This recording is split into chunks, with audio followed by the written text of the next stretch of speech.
Our next topic, rectangular hyperbola.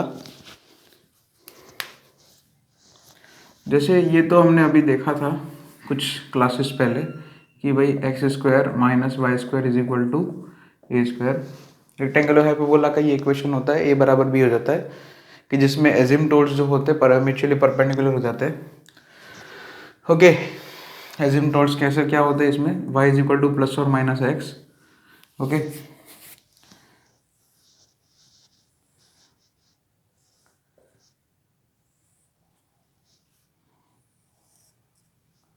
इसके जो asymptotes है वो एक होता है y is equal to x, दूसरा हो जाता है y is equal to minus x.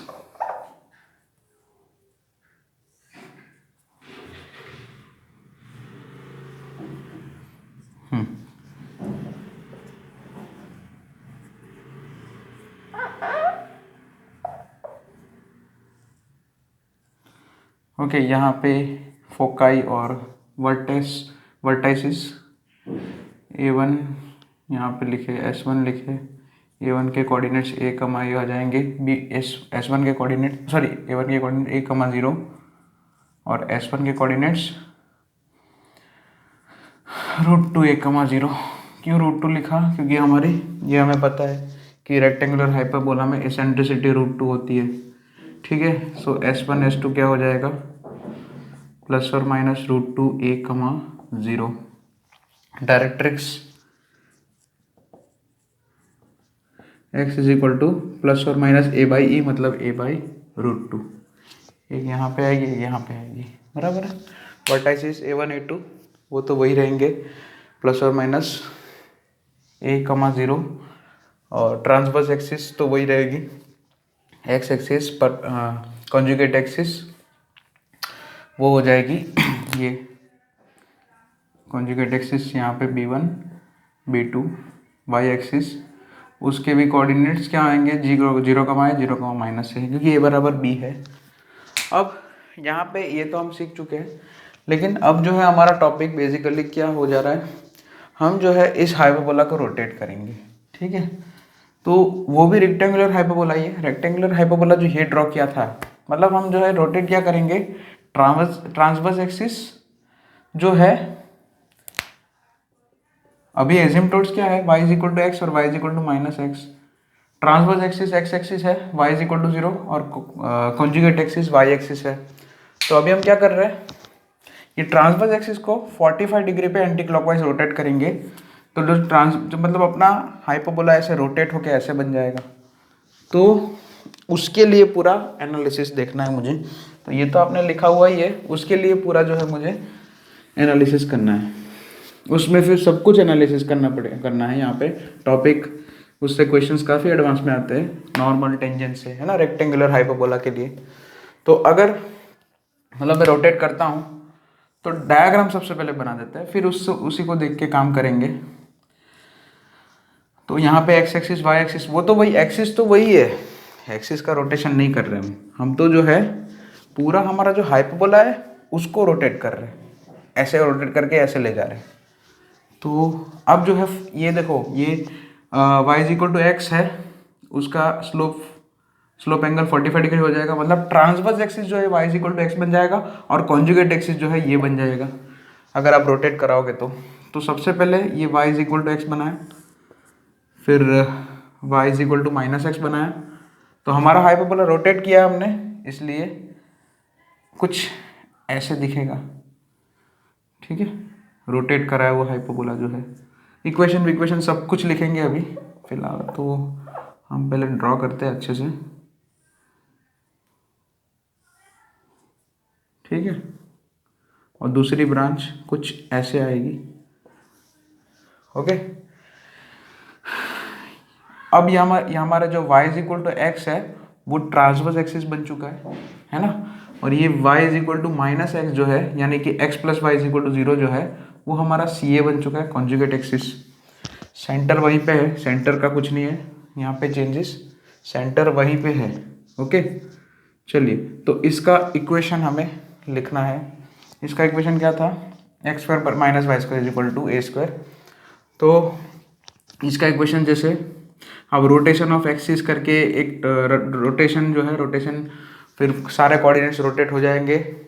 अब उसमें सब ज़्यादा वो कोऑर्डिनेट सिस्टम एंड कोऑर्डिनेट्स में अब चर्चा किया था, जैसे ओरिजिन का शिफ्टिंग ऑफ ओरिजिन है, रोटेशन ऑफ एक्सिस है, वो आप देख सकते, देखना चाहिए, लेकिन वो इम्पोर्टेंट नहीं है इक्वेशन कैसे आया। तो मैं डायरेक्ट इक्वेशन लिख देता हूँ इसका कि भाई x y is equal to c square. वैसे तो ये जो है ना, ये जो ड्रॉ किया हाइपरबोला है, लेकिन उसको फंक्शन में भी अभी आगे आएगा ये चीज़ कि रेसिप्रोकल फंक्शन का जो है ग्राफ वो कुछ ऐसे बनता है, वही हाइपरबोला ही है, x y is equal to c square. अच्छा, यहाँ पे जो ये पॉइंट है वो वर्टेक्स, यहाँ पे फर्स्ट क्वाड्रेंट की बात कर रहे हैं, तो ये जो वर्टेक्स है यहाँ पे A1 जो शिफ्ट हुआ है, तो A1 के कोऑर्डिनेट्स क्या आएंगे, C, C, ठीक है ना, क्योंकि ये तो A1 जो पॉइंट है ये y is equal to x line पे है, यानी कि A1 पॉइंट का, A1 जो एक तो हाइपरबोला पे भी है और A1 पॉइंट जो है y is equal to x line पे भी है। तो A1 जो पॉइंट है उसके दोनों कोऑर्डिनेट सेम होने चाहिए क्योंकि y is equal to x है, सो इसलिए C, C, और देख सकते हैं x y is equal to c square, तो यहाँ पे ये A1 के कोऑर्डिनेट्स इस इक्वेशन को भी सेटिस्फाई करेंगे। सो बेसिकली यहाँ पे A1 के कोऑर्डिनेट्स आ गए, ये ओरिजिन हमारा, A1 के कोऑर्डिनेट्स आ गए C, C, यहाँ पे कहीं S1 होगा उसके भी कोऑर्डिनेट्स लिखेंगे। ओके, डायरेक्ट्रिक्स कहीं यहाँ पे होगा अप्रॉक्स, हाँ डायरेक्ट्रिक्स यहाँ पे होगा लेकिन ये परपेंडिकुलर होगा। यहाँ पे ये N1 मतलब फुट ऑफ डायरेक्ट्रिक्स, वो भी लिखेंगे। सबसे पहले हम A1 के कोऑर्डिनेट्स मतलब हम C और जैसे यहाँ पे x square minus y square is equal to a square, मैंने ये हाइपरबोला को ही रोटेट किया, उसकी ट्रांसवर्स एक्सिस और कॉन्जुगेट एक्सिस रोटेट की है, ठीक है। एक डायरेक्ट्रिक्स इधर आ जाएगा D2। अब मैंने क्या किया है कि ये जो हाइपरबोला था पहले, रेक्टेंगुलर हाइपरबोला जो था दोनों ही रेक्टेंगुलर हाइपरबोला है, लेकिन ये जो है रोटेटेड है, ये जो है रोटेटेड है, तो यहाँ पे जो है रोटेशन हुआ है, लेकिन हाइपरबोला तो कर्व तो वही है, शेप तो वही है ना, यानी कि इसी को मैंने रोटेट किया है, तो यहाँ पे C और A के बीच में रिलेशन आना चाहिए। अब सुनो, यहाँ पे A1 के बीच का डिस्टेंस यहाँ पे A है, तो अगर आप रोटेट भी करते हो, ओरिजिन तो उसी की जगह, ओरिजिन की जगह तो चेंज नहीं हो रही है, सो यहाँ पे भी OA1 तो A ही रहेगा, OA1 कितना रहेगा, स्मॉल a जितना ही रहेगा, ओरिजिन से जो है A1 वर्टेक्स तक का डिस्टेंस तो A ही रहेगा, डिस्टेंस थोड़ी चेंज होगा। यहाँ पे ट्रांसवर्स एक्सिस अगर आप मूव कर रहे हो 45 डिग्री पे, रोटेशन करा रहे हो, रोटेट करा रहे हो, तो ये डिस्टेंस ओरिजिन से लेके ये वर्टेक्स तक का डिस्टेंस वही रह रहा है, ओरिजिन से लेके फोकस OS1 भी वही रहेगा, OS1 कितना रहेगा, √2a रहेगा, OS1 देखो यहाँ पे √2a है ना, S1 का एक्स कोऑर्डिनेट जो पुराने सिस्टम में था, ओरिजिनल सिस्टम में जो था, तो OA1 तो A ही रहेगा। अब यहाँ पे ओरिजिन से यहाँ पे देखो, इसमें हमने C, C सपोज किया है, I want to find the relation between C and A, so OA1 मतलब कितना होगा, यहाँ पे देखो ओरिजिन के कोऑर्डिनेट 0, 0, O और A1 पे डिस्टेंस फॉर्मूला लगा दोगे तो आपको C square plus C square का स्क्वायर रूट मिलेगा, यानी कि A is equal to 2C square is equal to A, √2C square is equal to A, बोले तो √2C is equal to A, या फिर ये आ गया, या फिर ऐसा बोलो C is equal to A/√2, यानी कि x y is equal to कितना हो जाएगा, C स्क्वायर यानी कि A²/2। So this is the relation between C and A। Okay, ऐसे लिख सकते हैं आप। अब सारी चीज़ें इसी पे डिपेंड करती है, बस यहाँ पे वही इसी हिसाब से जो है हम सारे कोऑर्डिनेट्स लिख सकते हैं। ओके, A1 के कोऑर्डिनेट्स इन टर्म्स ऑफ मुझे स्मॉल ए लिखने, A1 वैसे C, C है, C की जगह A/√2 यानी कि A/√2, A/√2 है ना, A1 के कोऑर्डिनेट्स। फिर S1 के कोऑर्डिनेट क्या लिखेंगे, अब S1 के लिए क्या है, OS1 डिस्टेंस कितना है, √2a है, OS1 डिस्टेंस कितना है, √2a है, तो इसलिए S1 के कोऑर्डिनेट्स क्या लिखने पड़ेंगे, A/2, A/2, ठीक है, A/2, A/2, क्योंकि आप OS1 उन दोनों पे देखो डिस्टेंस फॉर्मूला लगा दो, सो ए बाई टू देखो S1 भी y is equal to x पे है, इसलिए S1 के भी दोनों coordinates x coordinate y coordinate दोनों सेम होंगे।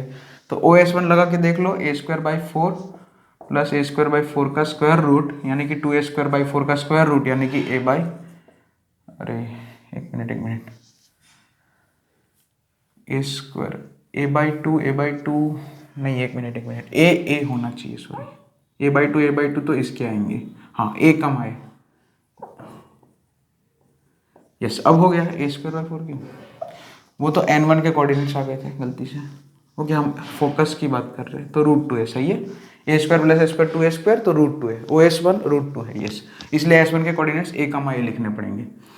अब फुट ऑफ डायरेक्ट्रिक्स के कोऑर्डिनेट्स अगर लिखने हैं, अच्छा तो A1 जो है इन टर्म्स ऑफ हम जो है ए स्मॉल ए के टर्म्स में भी लिख सकते हैं A1 के कोऑर्डिनेट्स, ओके तो यहाँ पे फोकाई S1 के कोऑर्डिनेट्स क्या लिखेंगे, S1 वैसे a कमा ए और उसको C में लिखना है तो a की वैल्यू कितनी है रूट टू सी, यानी कि रूट टू सी कमा रूट टू सी, ओके ये हो गए फोकाई के कोऑर्डिनेट, दोनों ही टर्म्स में लिख दिए, a में भी लिख दिया और C में भी लिख दिया।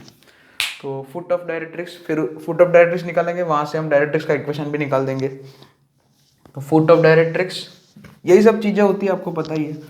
अच्छा ये हाइपरबोला का भी इसेंट्रिसिटी तो रूट टू ही रहेगा, यहाँ पे रोटेट होने से इसेंट्रिसिटी थोड़ी चेंज होगा, है ना, तो हाइपरबोला का इसेंट्रिसिटी तो अभी भी रूट टू ही है, ओके। अब n1 के कोऑर्डिनेट्स के लिए n1 डिस्टेंस देखो, n1 के कोऑर्डिनेट्स के लिए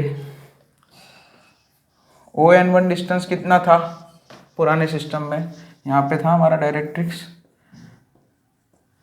x is equal to a by e यानी कि a बाई रूट टू था, यानी कि ये ON1 डिस्टेंस यहाँ पे मान लिया n1 है, तो ON1 डिस्टेंस कितना था a बाई रूट टू, ठीक है। हाँ अब सही है, अब जो मैंने पहले गलती की थी वो n1 के अकॉर्डिंग एक्चुअली लिख दिए थे गलती से, so a by root two, sorry a by two comma a by two, a by two comma a by two, इस सिस्टम में n1 के कोऑर्डिनेट्स अगर आप a by two comma a by two लोगे तो होगा, ओके ये वाली सिस्टम में रोटेट करने के बाद n1 मतलब foot of directrix, so a by two comma a by to, आप चेक करना चाहो तो कर सकते हो, ऑरिजिन और n1 के बीच का डिस्टेंस फॉर्मूला लगा दो तो a square by four plus a square by four two a square by four सही है, ओके। तो n1 के कोऑर्डिनेट्स आ गए, या इसको फिर c में लिखना है तो c इज इक्वल टू, तो a, हाँ a इज इक्वल टू क्या था रूट टू टाइम्स c, यानी कि c बाई रूट टू सी रखो, a दोनों ए की जगह, दोनों कोऑर्डिनेट्स में ए की जगह रूट टू सी रखोगे तो नीचे स्क्वायर रूट टू हो जाएगा, है ना, so c by root two comma c by root to, तो n1 के कोऑर्डिनेट्स क्या आ गए सी बाई रूट टू, हाँ यहाँ पे n1 के कोऑर्डिनेट्स लिख देता हूँ सी by root two comma c by root to. अब मुझे ये डायरेक्ट्रिक्स का इक्वेशन निकालना है, मुझे ये पॉइंट मिल गया, y is equal to x का स्लोप जो है, ठीक है, ऐसा भी बोल सकते हैं कि ये जो डायरेक्ट्रिक्स है ये y x प्लस वाई, यानी कि इसको कॉन्जुगेट एक्सिस को ऐसा बोल दे, कॉन्जुगेट एक्सिस को y x प्लस वाई बराबर zero, y is equal to minus x मतलब x प्लस वाई बराबर जीरो। तो डायरेक्ट्रिक्स जो है ये कॉन्जुगेट एक्सिस से पैरेलल होती है, दोनों ही केस में होगी वो तो, ठीक है। सो डायरेक्ट्रिक्स का इक्वेशन कैसे लिखेंगे, डायरेक्ट्रिक्स का इक्वेशन कैसे लिखेंगे, ये वाली डायरेक्ट्रिक्स का x प्लस वाई, क्योंकि उसका भी स्लोप सेम ही रहेगा, पैरेलल है ना, ये डायरेक्ट्रिक्स जो हमारी कॉन्जुगेट एक्सिस से पैरेलल है, सो कॉन्जुगेट एक्सिस का स्लोप माइनस वन है तो डायरेक्ट्रिक्स का भी स्लोप माइनस वन होगा, यानी कि x plus y is equal to, और पॉइंट हमें पता है एक n1 foot of perpendicular, so c by root two plus c by root two बोले तो 2c बाई रूट टू, यानी कि root two c, x plus y is equal to क्या आ जाएगा रूट टू सी।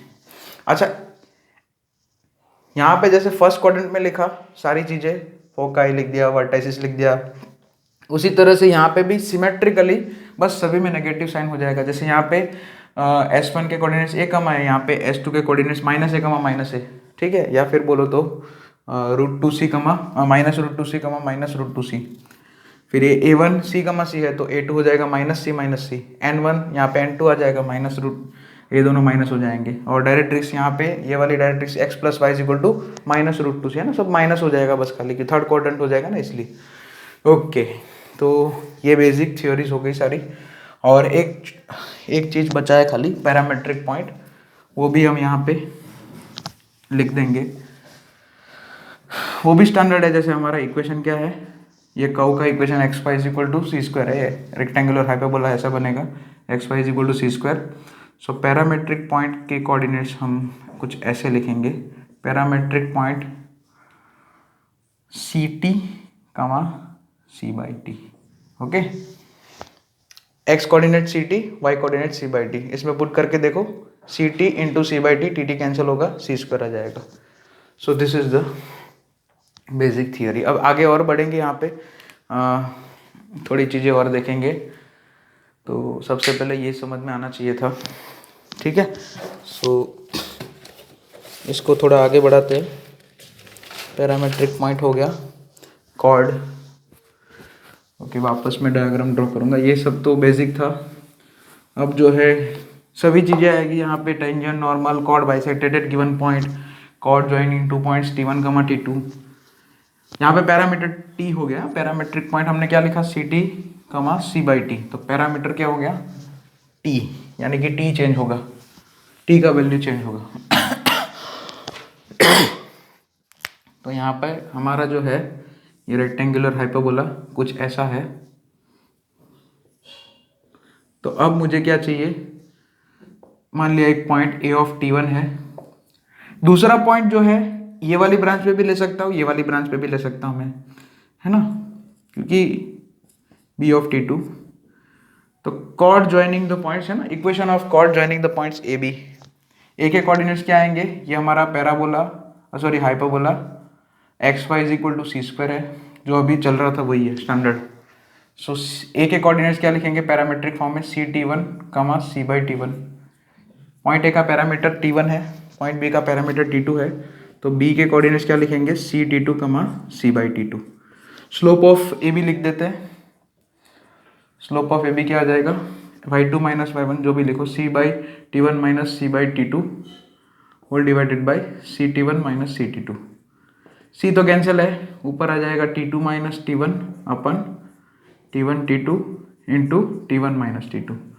देखो T1 minus T2, T2 minus T1, c तो cancel हो गया, और ये दोनों ऑपोजिट है इसलिए माइनस साइन क्रिएट होगा, यानी कि -1 अपन T1 इंटू T2। स्लोप आ गया, कोई भी कॉर्ड का देखो ऐसे आ जाएगा स्लोप, -1 अपन T1 T2, माइनस साइन रहेगा। अब स्लोप पॉइंट फॉर्म यूज़ कर देते हैं इक्वेशन निकालने के लिए। Slope point form y minus y1 मतलब c by T1 is equal to m मतलब ये -1 अपन T1 T2, x minus x1 यानी कि c T1। अब थोड़ा सॉल्व कर देते हैं यहाँ पे एलसीएम पहले ले लेते हैं। So T1y minus c is equal to, यहाँ पे T1 कैंसिल हो जाएगा, -1 अपन T2 x माइनस सी T1। इसको ऐसे ही रहने दो या थोड़ा सिंप्लीफाई करने ये ऐसे ही रहने दो, ऐसे ही रहने दिया इन लोगों ने तो वैसे, ठीक है। ऐसे तो मैंने ऐसे थोड़ा किया है, वरना ये करने की भी ज़रूरत नहीं थी, यही आंसर लिखा है, ठीक है। बुक में आप देखोगे तो यही आंसर लिखा है, इसको और आगे सॉल्व करने की ज़रूरत नहीं है, यही आंसर लिख के छोड़ दिया। तो ये हो गया, क्या हो गया, equation of chord joining 2 points on rectangular hyperbola. Next, chord bisected at given point, फिर से डायग्राम बनाता हूँ। नेक्स्ट है हमारा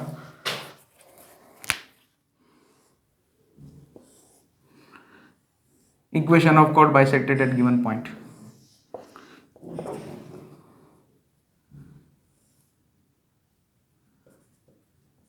ये ए बी का मिड पॉइंट जो है m ऑफ क्या ले m ऑफ x1 y1 है, मान लिया x1 y1, okay, m of x1 y1 या h के जो भी x1 y1 लेंगे हम प्रोबेबली। ये m is the A B जो है हमारे हाइपरबोला की कॉर्ड है।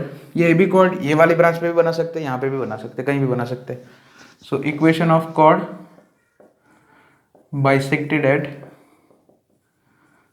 हाइपरबोला, फिर से बता देता हूँ, x y is equal to c square होता है bisected eight m of x1 कमा y1। m पॉइंट पे बाइसेक्ट हो रही है chord, m point mid point है, सिंपल। तो उसके लिए तो सभी कर्व के लिए कॉमन फॉर्मूला होती है t is equal to S1, ये आपको बताया गया था।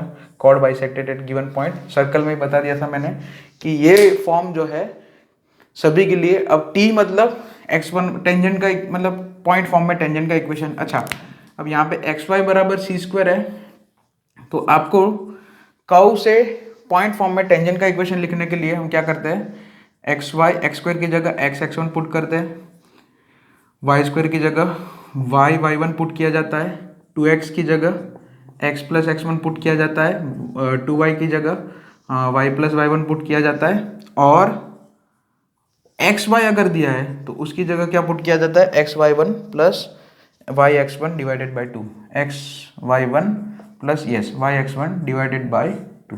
बस 2 डिग्री का जो जनरल इक्वेशन होता है उसमें यही सब टर्म्स होते हैं, इससे ज़्यादा और कोई टर्म तो होता नहीं। X square Y square 2x 2y, वही ना, 2x एक्स स्क्वायर वाला टर्म, वाई स्क्वायर वाला टर्म, एक्स वाला टर्म, वाई वाला टर्म और एक्स वाई वाला टर्म। तो क्योंकि यहाँ पे x y is equal to c square है, इसलिए यहाँ पे देखना पड़ेगा। सो टी का इक्वेशन क्या आएगा, x y one plus y x one divided by 2 minus c square. S1 मतलब ये पॉइंट m के कोऑर्डिनेट जो है इस इक्वेशन में सेटिस्फाई कराओ, रख दो, मतलब x की जगह x1, y की जगह y1। सो x1 y1 minus c square.